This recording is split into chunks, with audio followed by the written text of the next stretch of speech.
Екс-директорот на УБК Сашо Мјалков се изјасни за невин. СЈО го товари дека бил организатор на масовното прислушување.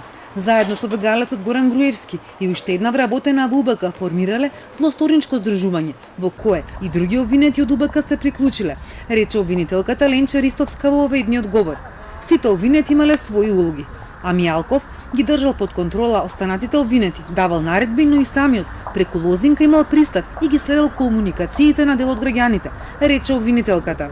Раководени од желбата за сеопфатна контрола на протокот на информациите, а како би оствариле предност во политичката и бизнис конкуренција, формирале злосторничко здружување кое преку континуирана злоупотреба на системите за следење на комуникациите со кои располага УБК, вршеле масовно нелегално следење на комуникациите на граѓаните. Според Ристовска, Таргет тврди на ќе испише нова историја и еден од најобемните предмети со над 300 оштетени, повеќе од 100 сведоци и многу докази.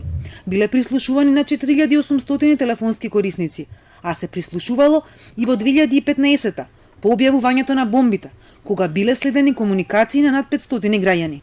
Во тој период се случило незаконското уништување на системите за следење, за да се покријат трагите, и со тоа била направена штета од околу 1,4 милиони евра, потенцираат од СЈО.